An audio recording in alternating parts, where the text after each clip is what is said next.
inviting me to present. It's fantastic, and I think it's a fantastic initiative that you started to make us all stay sane during this time. I might just start off by sharing my presentation, and maybe Marco, you tell me if you can see this. Yes, it's working well. Okay, cool. 1 second. Okay, so I'll begin. Yeah, so I'm just finished doing a PhD in the title you can see, which was The Influence of Santería in Leo Brouwer solo guitar works from 1955 to 1993. So I'm going to essentially try and sum that up today in 20 or so minutes, which is obviously I'm going to miss a lot of different nuance, but hopefully I can give people a sense of maybe some of the findings that I received through these studies. And for those who aren't familiar with Leo Brouwer, I'm sure most guitarists will be. He's a living Cuban composer, most renowned for his solo guitar works, but also he's composed for obviously guitar concerto, orchestra, chamber works, and multitudinous different pairings of instruments, including some electroacoustic works. Also, he's composed like dozens of film scores over the years, which is quite mammoth amount of work that he's done. So for today, I'm going to be talking about the solo guitar works, and that's how I approached Brouwer. As a student in college, I started playing Rito de las Orishas, which was composed in 1993. And the thing that hits you about the piece, obviously, is the name at the start, so the Orishas. So I looked it up and discovered that they were the names for different types of deities or gods that the Santería religion in Cuba use and venerate. So Santería comes from West African slaves who were brought to Cuba during the slave trade and sort of cultivated their own different religions, like various different groupings from West Africa. They all synthesized their beliefs into a vessel of veneration called Santería. So obviously in Brouwer's 1993 piece, there's very pronounced influences. But what I thought to do from then is I went back through and reviewed Brouwer's solo guitar works all the way back from 1955 to see if there was similar influences from Santería and if they were similarly pronounced. So that essentially was the beginning point of my PhD research. So there's my primary research questions. One is to what extent do Santería influences permeate Brouwer's solo guitar music? And you'll see that I went on a very widespread discovery of these influences through different parameters, which you'll see. And then maybe slightly more nuanced discussion which was number two, is why have these influences not been investigated so far? And perhaps I'll talk a little bit about that towards the end in reference to socio-political considerations in Cuba. And just a brief structure of today's talk, I'll just introduce the Santería religion. Obviously, most people won't be familiar with. Then illuminate some of the influential parameters in Brouwer's works, and then maybe discuss some of the findings.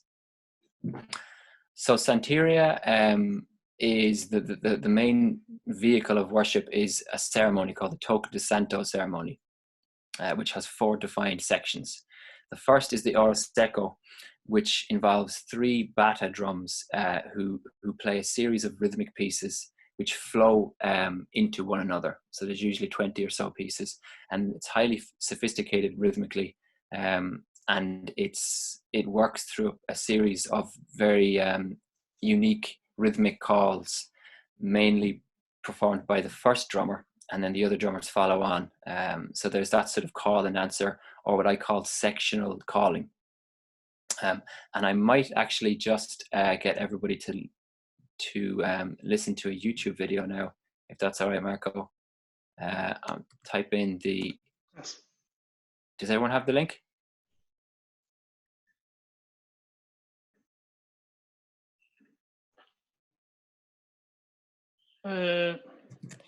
Do you have the link, Marco? I can't see. Yes, I have. Oh, okay, I can send, but maybe I can try to share it with my computer. I tried before. Okay, cool. It's working.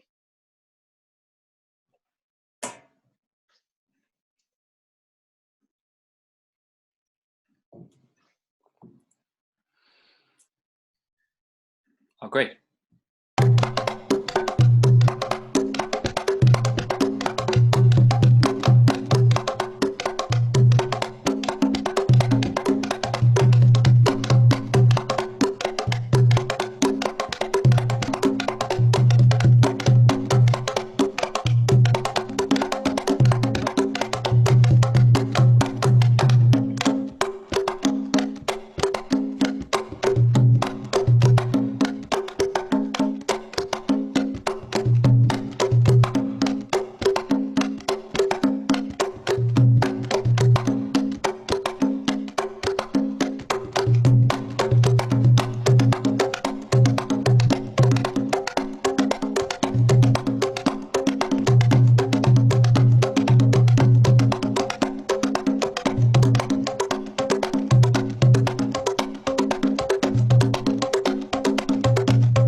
Okay, so I'll continue now. So that's the first section. The second section then is where a lead singer and then the main procession, so that the people who've come to the ceremony essentially will join in, and that's far richer texture and perhaps something people are more used to listening to. So then the third section is essentially an escalation of that second section, where this is where initiates will perhaps even become possessed by these orishas. The atmosphere is very frenzied and unpredictable. There's periods where the atmosphere just suddenly changes and wanes. So it's very, very exciting and intense. Then the fourth section is similar to the first one.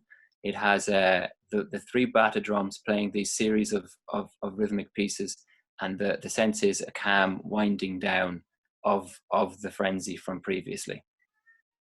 So I might just play, even just, hopefully this works for my PowerPoint, some of that rhythmic foreground from the third section with the bata drums, and then maybe a little bit of video if it works. So it's pretty crazy.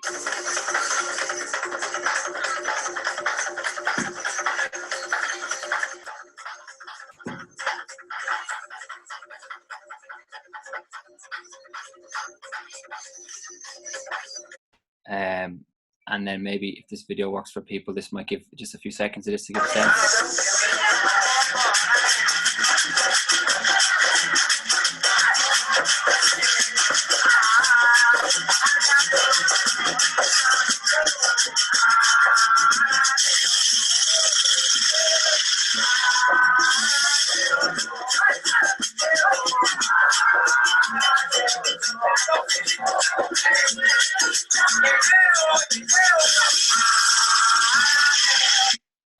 Okay, so that's a sort of a very, very quick introduction to Santería. So from there, in terms of mapping that influence onto Brouwer's works, I synthesized it down into three strands of influence, which each have a couple of parameters underneath. So you have rhythmic and metric, as you see here, structural and melodic. In terms of Brouwer's works, the rhythmic and metric, researchers have done a little bit of work on maybe the polyrhythm and the polymeter and some timelines, but not really anything else. So there's 4 PhDs published on Brouwer's works, which I consulted along with the journal articles and such. For structural and melodic influences from African or even Santería, there's next to nothing in terms of the research body on Brouwer. So it's complete new ground, and I'm going to talk about these ones that I've circled here in Brouwer's works now in a sec. So the first one is timeline. So from the bata drumming in particular, you'll notice that the smaller drum plays these very small repeated rhythmic cells. So here's an example of a couple of these that I've taken from some scores. So this one, for example, the crotchet with a quaver repeated. In order to be a timeline, really, it needs to have just a small level of rhythmic variance and a small level of articulation or pitch variance. So in terms of, actually, before I go on to that, from those timelines, you would have also heard in the music that they modulate between themselves. So there's a timeline that is repeated ad lib for so long, and then it changes into another one, and that's what's regarded as metric modulation for my work. And the main thing to consider here is that, so for example, this middle timeline with the crotchet, rest, quaver onwards, that's just as modulated slightly to a crotchet quaver that moves from a sense of 4 to then a sense of 6/8. So that we'll see that in Brouwer's music. I might just listen to this and you can hear.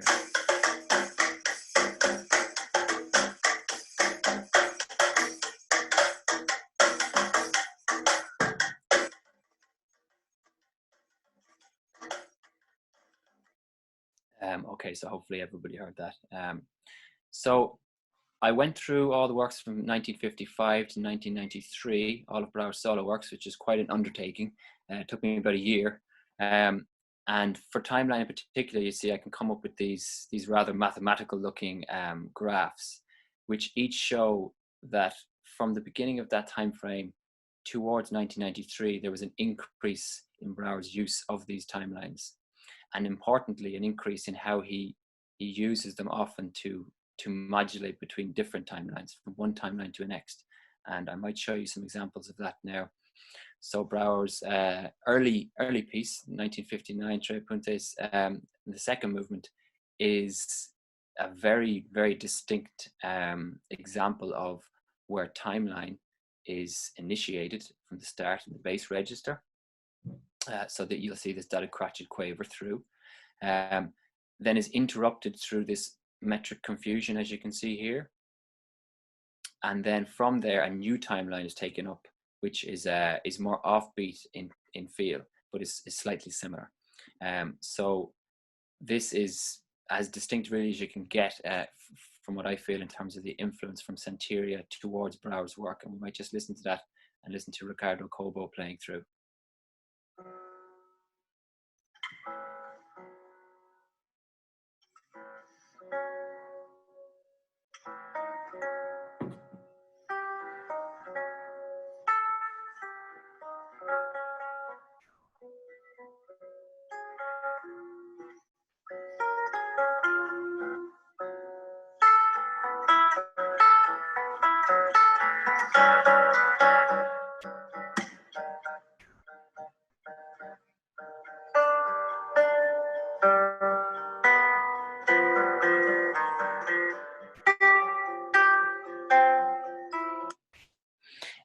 And then if you map in some 30 or so years after, you've got the Sonata No. 1, very famous piece, and from the first movement, a very similar arrangement where you have a timeline which is repeated rhythmic cells, which are then which create a sense of momentum and a sense of flow, are metrically confused here by this sudden D sharp E, which interjects in the flow, and then this is then settled down into the next timeline. So in my analysis, that's called timeline 1 and 4, because there's other timelines taking place. So we might listen to that as well from Graham Anthony Devine.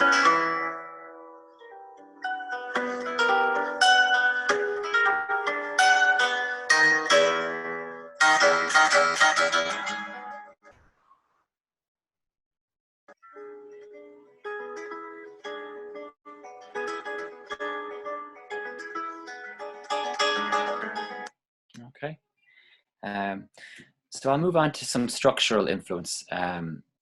So I mentioned before that the way a ceremony, a Santería ceremony, the momentum of it starts off anywhere on this cycle, on the next slide, where you might have a slow evocation where the worshippers are evoking the orishas to essentially come and join in, which then is facilitated through dance with an increasing intensity that eventually leads to frenzy.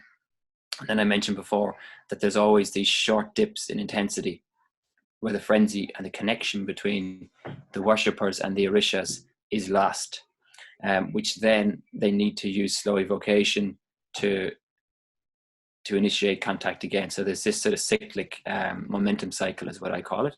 And I can talk you through 2 examples of where this happens in Brouwer's pieces.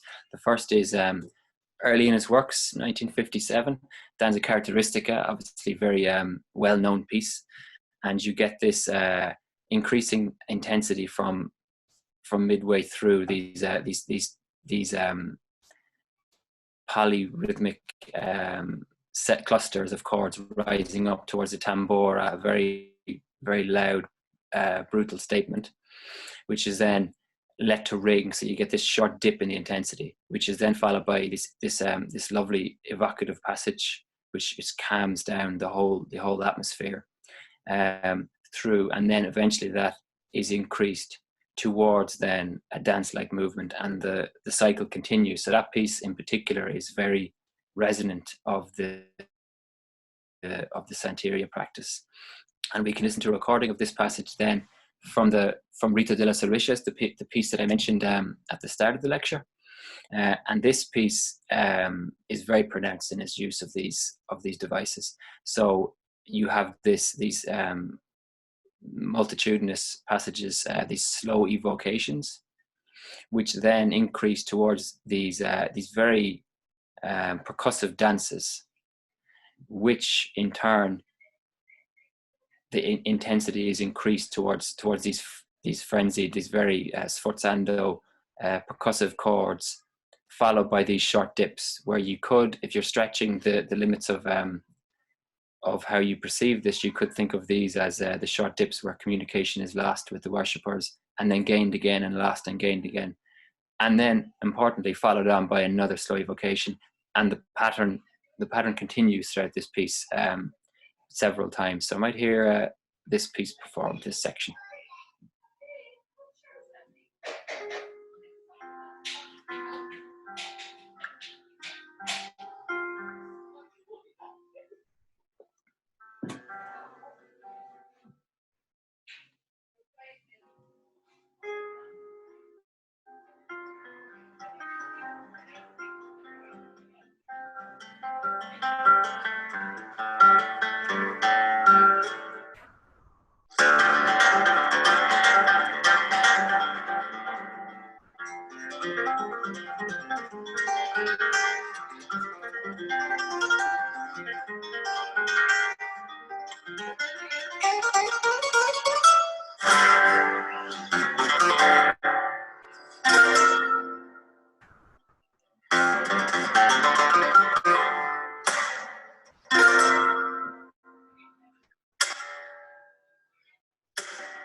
Okay, so I'm going to skip just some of these slides because I don't want to run over time, and just move on to the melodic aspects. So so there's very little done on how African music, or even more specifically Santería, has influenced Brouwer's solo guitar works.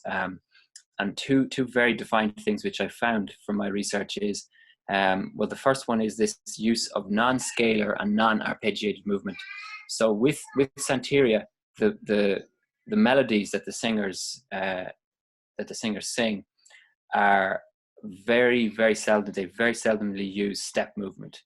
So as you can see here, there's a reliance on these leaps of fourths and these little clusters, which involves maybe 1 second, but then followed by a fourth and a third. And there's no step movement, and there's also very little triadic movement. So you're never going to get a do mi so or something like that. And I mapped then through Brouwer's works that as he begins in 1955, there's quite a lot of reliance on this step and triadic movement. And as he continues on through, it gets to the point where sometimes 80% of the time he's not referring to scalar or arpeggiated movement, which I can see is quite a strong parallel with traditional African music. Just two particular examples I plucked from my PhD. The 1957 piece Fugue number 1 at the end, you've got this lovely passage with the repeated bass E followed by these sort of chromatic sounding dissonant. They look like arpeggios at the beginning, but if you look through them, they're very similar in the way they move in seconds and fourths. And there's no reference whatsoever throughout this whole passage to step movement. Similarly with the sonata, in 1991, large passages of that don't refer to step movement. So it's something that maybe someone hasn't considered before when discussing Brouwer's melodic language. Similarly with pentatony, obviously everyone's aware that Brouwer uses pentatony quite a lot, particularly in his later works. But what I did was I took 4 pentatonic modes that are used in Santería very prevalently. So everyone's familiar with the major pentatonic and the minor pentatonic, but often, very frequently, they use this sort of it's a major-esque pentatonic mode with no third, but it has a major sixth in it, and then this minor pentatonic mode that has a minor sixth and also no third. So I mapped those 4 pentatonic modes through Brouwer's works, and again found an increasing usage of them. But more importantly, and similarly to the way Santería works, there was more use of pentatonic modes during the modulations of pieces. So when pieces move from one tonal center to the next, Brouwer tends to use pentatonic modes. And this completely correlates with Santería practice, where singers will start in one mode and then, without really any indication to the rest of the group, just suddenly start again, just continue on in the next mode. So they modulate through pentatonic centers at ease, which is something that Brouwer does also. So maybe, I think I just have one example here. If we go back to Tres Apuntes, this section, at the beginning of it, that has the first timeline, starts in a B tonal center, and then through this B minor pentatonic mode, delineated by the melody here, he moves it through to a G tonal center. And this happens many times throughout Brouwer's works, particularly at these important modulatory sections, which is something quite significant, I feel. I might just skip that one and move through to sort of the conclusions here. So if you just look through the broad, so these 3 graphs encapsulate all of the influential parameters that I used, and it's a fairly clear sense of these influences being very strong always, but also then increasing over time. And maybe I might just finish with some of the findings about Brouwer's language, which I would describe at this stage as a Santería infused style. Some of the main points is that by 1993, Brouwer is using iconic rhythmic and melodic calls to signify the macro structure. So to outline the overall structure of pieces, he uses these specific rhythmic cells and melodic cells to change from one section to the next, which is essentially the same as sectional calling in Santería. And like we discussed, he uses timelines to form a metric framework which support the melodic and rhythmic development of pieces. As we discussed, the momentum of pieces is reflective of Santería ceremonies, which link frenetic periods with evocatively slow and ambient material. Also, the musical content is composed of mainly non-scalar and non-triadic movement, again, which is seen as a parallel. And lastly, these pentatonic modes infiltrate the modulatory procedures and dominate entire sections of pieces. So there are some things we talked about today, but there are others in my PhD which are similar. And in a more general tone, all of these all of these parameters, they all mesh together to produce this Santería infused style. So you could take maybe one page of a Brouwer piece and spot maybe 8 or 9 of these parameters working in tandem, working together, which is very interesting. And then maybe lastly, just a small thing is that these trends and innovations, they infiltrate Brouwer's middle period, just the same as they do his early and late periods. So a lot of research takes Brouwer's middle period as something completely separate, because it has an avant-garde language, and it's sort of seen as something that's completely different to the rest of his music, a departure as such. But my research has shown that the Santería seems to connect all of his pieces, and it doesn't really seem to be changed by the different periods that Brouwer's work is mapped under. And then also these influences, they infiltrate the structural and melodic aspects of the repertoire, which hasn't been shown before, and I think there probably needs to be quite a bit more on this. So in terms of what to do next, I think this could lay maybe the foundation to research the rest of Brouwer's works, perhaps his guitar concertos, and indeed the works of other Cuban composers. And I think this work it recognizes that there's not enough research on this topic, and we need to sort of address that so that we can see Brouwer's language perhaps in a more fulsome way. And then also this last one, to evaluate the contribution Santería has made towards Cuba's cultural footprint. So that's very, very important in my mind, something that I'm very conscious of. So I think I'll leave it at that, and maybe if you have any questions. Thank you so much, Eoin, for the talk. And now you can activate the video if you want. Actually, it will be very nice to see you. Okay, I'm copying in the chat the link to your thesis. And maybe I would like to ask you one question about the studies by Brouwer.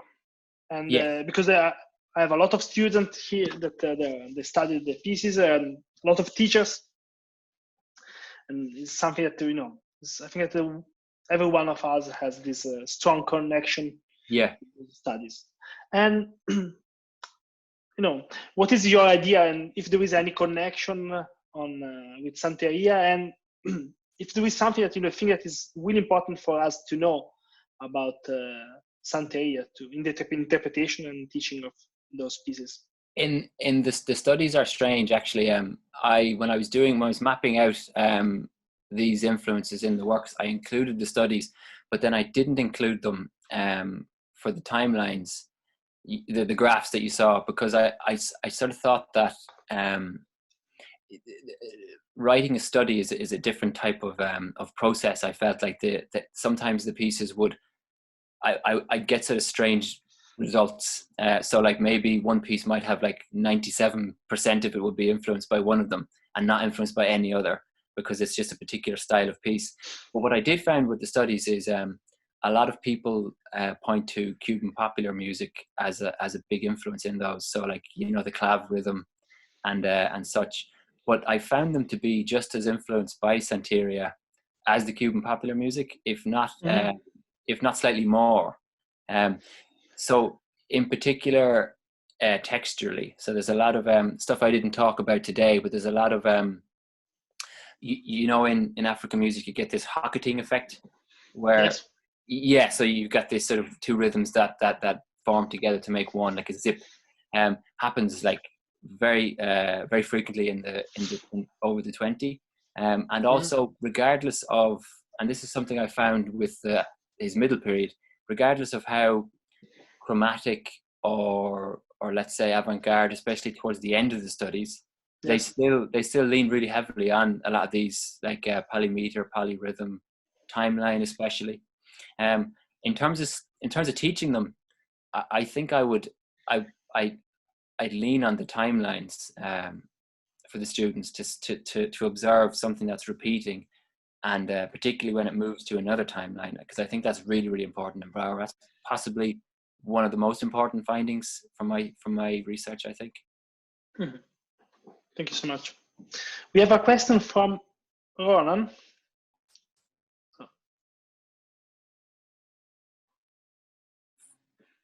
We cannot hear you.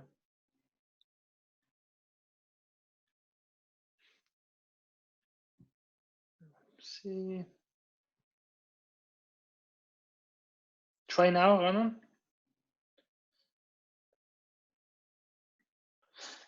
Okay, maybe you can try to fix the microphone. Maybe now, Carlos, you want to make a question? Okay, or you can read he wrote it in the chat. I just wanted to. Okay, perfect.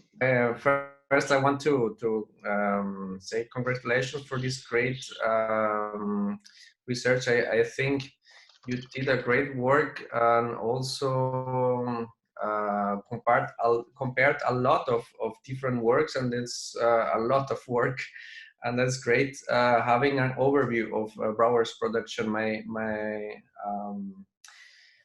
My question would be maybe a two-part question. What did you find about the way of interpretation of Brouwer's music, for example, in well-known recordings we all maybe already heard? And which recommendation would you give us for a more authentic approach to Brouwer's guitar compositions, or according to this Santería and these Cuban traditions that are very, very well and very present in his production? Thank you. Sorry, what was this? The second question would be a recommendation for a particular recording, is it? Maybe yes. Maybe you can tell if you find maybe some recording that you found very strict after these principles, or maybe if you find that maybe it's played too freely, not after the score. Maybe my opinion is maybe a lot to just not very precise. The rhythm is not precise, really more atmospheric, but too much freedom on my video. Yeah, no, that's a great question. Yeah, and you get into sort of dilemmas when you start talking about that, because and from my work, I generally don't delve into the performative aspect of it, because I feel like some of the best recordings of this work, the performers might not have any idea of the Santería influence. Like the Graham Anthony Devine recordings are very good, and I know that he wouldn't have, from talking to him, I don't think he would have really researched it, obviously, in the same level of detail. I think what I tried to do, and I didn't talk that much in my presentation, was to try and address the imbalance and try and find out why it is that nobody talks about these things. So from Brouwer, a lot of people, when they say what is Brouwer's language, they'll say it's Afro-Cuban. They'll say it's a mix of African and a mix of Cuban, and but they won't talk about the African.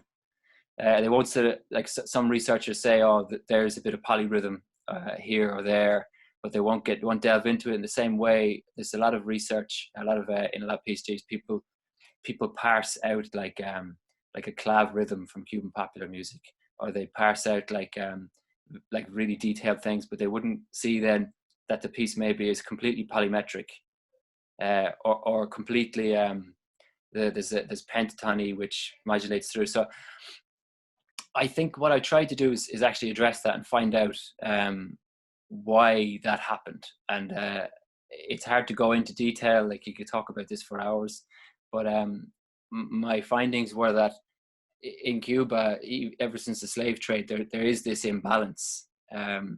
Through a lot of people think of Cuba's culture as one thing, which you sort of sometimes called Cuban exclusivism, where they think of it as this hybrid thing. They don't go into any details. And then that was even before the communist government, and then afterwards as well. There was this sense of absorbing Santería and using it and promoting it, but not going into any detail and trying to sort of sanitize it in the music. So that's sort of where I went with it in terms of evaluating it. But in terms of performance, I'm sort of torn on that. So I like Graham Anthony Devine's recordings. I like Ricardo Cobo, and he's very liberal with his his recording of Rita de las Orishas. I don't think he's following half the markings. But yeah, so that's a sort of a, I haven't really answered your question, but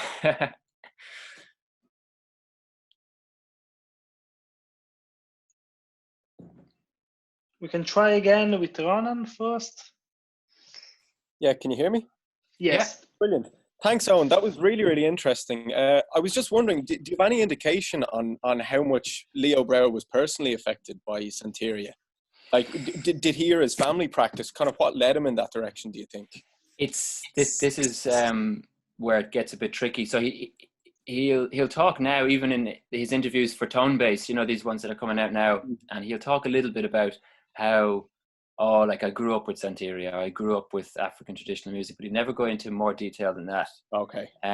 So there's evidence that when he was younger, that he witnessed these ceremonies happening on the streets in Cuba. So there would have been, even though when he was growing up, like 1939, it would have been, I suppose, 1940s, 50s, it was heavily sanitized, and Santería wasn't in any way promoted. There would have been these yearly events where festivals would sort of leak onto the streets, and people would be exposed to it. So it's one of these things, and even if people ask him, he's very reluctant to go into details, because I think he likes to be considered as this, he's a universal, like he's always using this word, he's regarded universally, and not regarded for being even the Cuban composer or the Afro-Cuban composer. He just wants to be, I suppose, broader than that. So it's fairly little evidence, but from other composers and from reading around, it seems that he would have been definitely exposed to that music, and just like everybody in Cuba is. Brilliant, thanks. Hi everyone. Can you hear me? Yes. Hi. Well, actually, nobody talks about Santería in Cuba or in Latin America because it's black magic, actually. Yeah. It's witchcraft. So if you want to get rich in one day, you go to Santería. If you want to kill someone, you go to Santería. So people don't talk at all about it, you know, because it's very considered very, very dangerous. That's the thing with Santería. But besides that, Leo Brouwer is a very, if I may say so, very, very very conscious about it, about the influence, especially of Rita de las Orishas, and and lately of the Sonata number 3, which I guess is the Sonata del Decameron Negro. It also is like a continuation of the Rita de las Orishas. I remember that in one masterclass he said something about the influences for the Orishas. The Orishas is actually not an actual current, historically current rite. It's actually, he's talking more about his ancestors, or the Cuban ancestors, dating back to Africa and those kinds of rituals. But actually, that's what I wanted to say. You know, that nobody talks about Santería because it's here in Mexico, in Veracruz, is actually practiced quite a lot. I don't know if it's successful or not, but I suppose what I wanted to achieve. Obviously, I'm not Cuban. I don't have I don't have even much knowledge of Spanish. I wanted to sort of get an outside approach to Brouwer's solo works, and and be almost sort of quite objective about it, and sort of see almost scientific to see where that influence is. In terms of Brouwer, I didn't want to be influenced even by what he thought about it, if you know what I mean. I wanted to have a complete outside opinion, and I thought towards the end of my work, will I get an interview with him, and I decided against it, for whatever you think of that. I suppose there's just so much unknowns about Santería, and there's so much unknowns, and there's so much to know about the Cuban political situation and then the all this stuff. So I wanted to just sort of shed a little bit of light on that, but I don't, what's the word, profess to be an expert on Santería. So my PhD, right? Yeah, my PhD is very broad. There's so many different areas that I know like a little bit about each. Yeah, I know. I understand. Actually, in Mexico, you can go to every hierberia. That's what they call those shops, and you can find accessories for those rites and every other kind of rites. Yeah, you need money, or you want someone killed, you want someone to love you, all that kind of stuff. So Santería is very associated with that. That's why it's not that publicly considered. Yeah. And that's it. And congratulations on your presentation. Oh, thanks very much. It's fascinating. Thank you. Thanks, Carlos. We have a question from David Cotter. To what extent does Brouwer reference Santería and its effect upon his composition and in his talk and writing? Okay, sorry, I read it not well. To what extent does Brouwer reference Santería in his talk and writing? In his which writing? Sorry. In his talks and writings. Yeah. So that was just reference there. In terms of master classes and stuff, he does talk about it a lot, and in his writings he talks about it. But I suppose it doesn't ever go into specifics, and maybe that's just I suppose composers don't often want to give away what they were thinking in a particular passage. They don't want to go into detail about, I was using X, Y, and Z. So it's often very, very general, which is fine. But I suppose I'm just methodical. I wanted to find out exactly what was going on. And so he talks about it a bit over from 1955 to now. He has talked about it more and more and more because it's possibly become easier to talk about. So like in Cuba, like in the 1980s, it was harder to talk about Santería than it is now.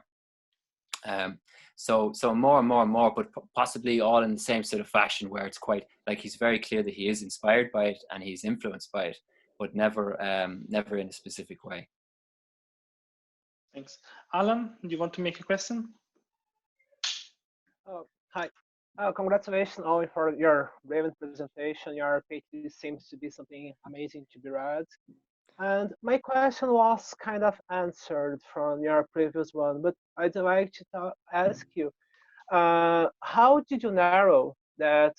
How did you establish the connection between orixás and Santerias? Because I'm Brazilian, and in Brazil we also have the influence of the slaves brought from Africa to Brazil, and you have many religions that they kind of follow the same structure that you say.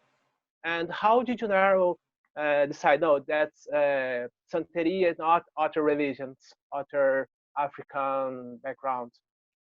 Yeah, so are you saying that like in Cuba or in particular there's many different types of traditional African religions? Is that sort of what you're saying? Mm-hmm. Yeah.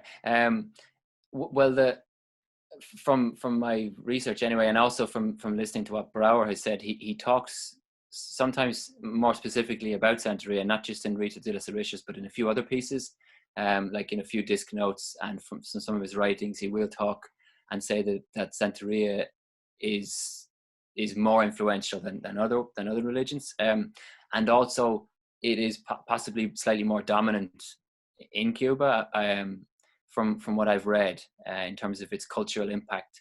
So obviously during the slave trade there was a whole mix of different like hundreds of different languages and traditions, and Santería sort of absorbed many of those, and was very successful. There was particular agents or particular tribes that were very successful in sort of dominating the cultural impact and absorbing other traditions. So, but a lot of those traditions would have been similar, and like obviously there's grave similarities, and in a lot of ways what I've done is actually talk about the influence of general traditional African music with with some specific Santería parts.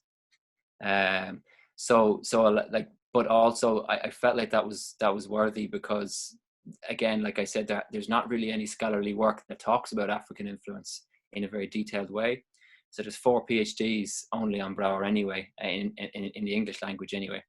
And they don't talk all that frequently about African influence. So I've started knocking 2 birds with 1 stone. I'm talking about general African influence, like polymeter. You can't say polymeter is a specific Santería thing, but then maybe some more detailed Santería, particularly the stuff about the toque de santo and the structure and bata drumming, obviously.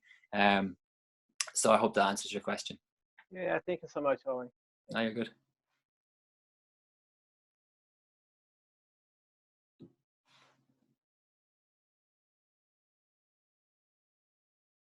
Oh, hello. Thanks again for the talk. Echoing everyone else, it was really good.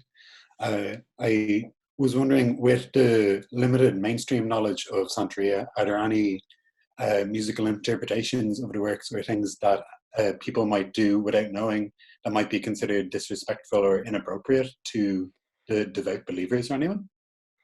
In terms of performances of the Brouwer works, yeah. I don't think so. Perhaps maybe if you play Rita de las Orishas, not feeling the sense of ceremony that's in that piece.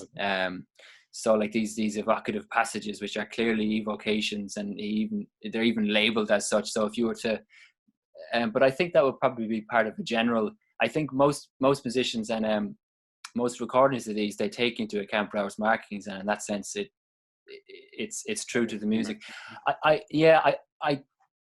don't think it could be that sensitive, because it's like I see Carlos has said on the chat, like this straddles like all sorts of very uncomfortable borders, like the whole idea of conscious and unconscious. So maybe Brouwer would say, no, I'm not influenced by this at all. Yeah. So then you could say it's unconscious. So I think if it was more overt and he was clearly labeling it, and he was clearly saying this is based on a ritual and this is something that means a lot to me, then maybe you could be sort of trampling on the music somewhat. But I think if you play the music and you have no sense of these influences, you can still give a good interpretation. Good. Thank you.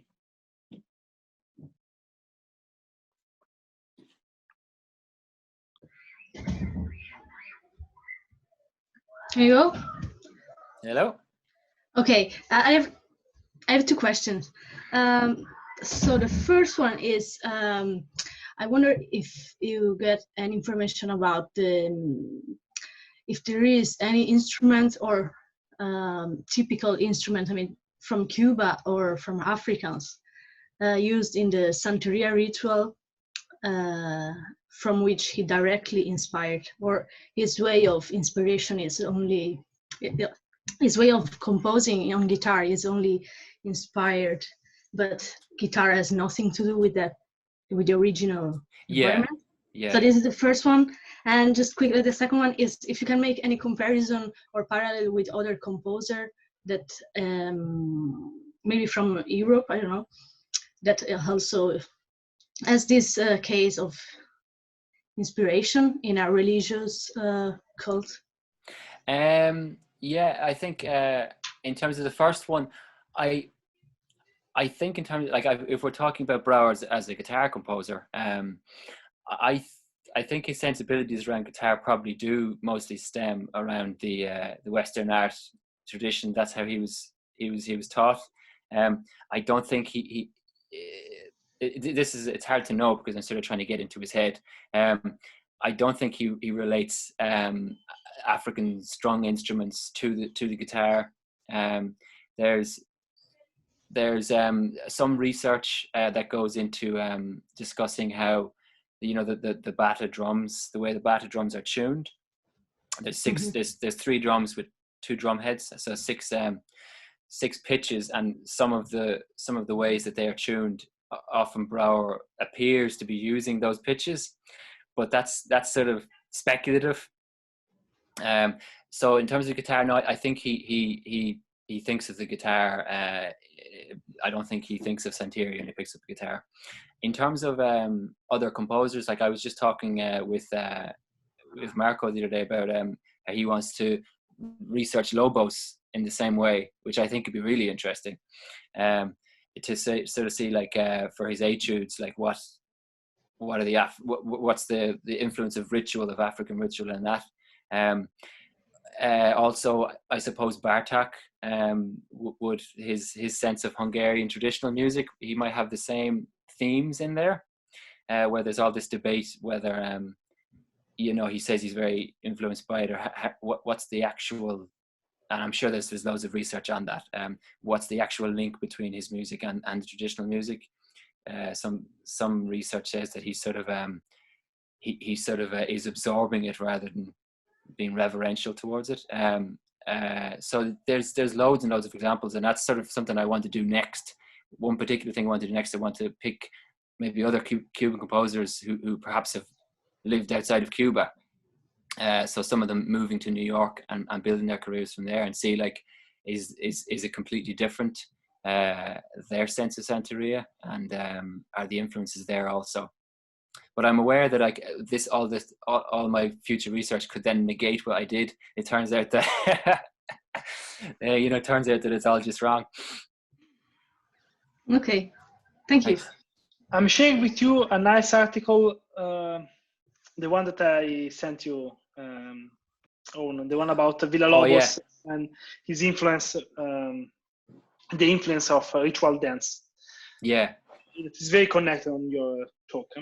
Yeah. Similar the themes. important to know that this music is inspired by ritual, any type of ritual, where the repetition is one of the main features. It's something that is important, I think, to know how to use the repetition to create a sort of effect. Yeah, perhaps going back to, was it your question, Marco, or someone else's, about how would you teach it to your students, or what impact did it have on your teaching? That's something I didn't think of at the time, is that sense of repetition and momentum and flow, which maybe sometimes people don't pay all that much attention to in his music, where there's an idea maybe that is repeated for 2 pages and it's in the background. Maybe some people, they don't give it the level of attention that it needs. And it's quite, in Brouwer, there are a lot of examples of repetition that are left to the performer to decide the number of repetition is also. Indeed, yeah. So I think you could think of that as very spuriously as like an influence of Santería, like the idea of repeating a cell over and over again, like the start of the Eternal Spiral. Those figures, that, and it moves from clusters of 3 into clusters of 4. So you could think of that as metric modulation. You can, like, some of the stuff I've talked about is very direct. It looks very like it, but other stuff you could sort of go outside that and sort of connect things that you wouldn't think before now. We have a question from Sergio. Is this just the one, the text? Yes, okay, you can read it. That.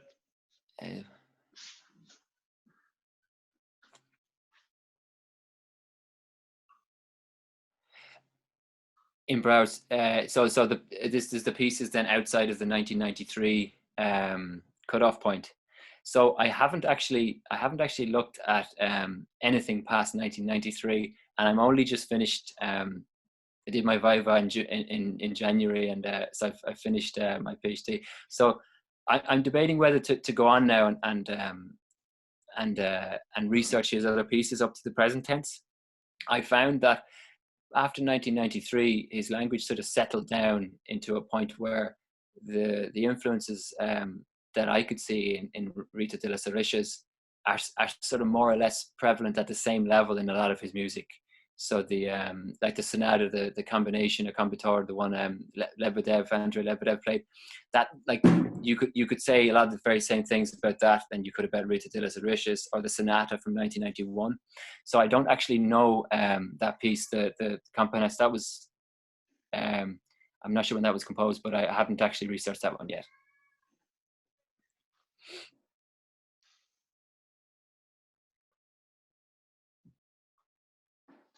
you have any more questions?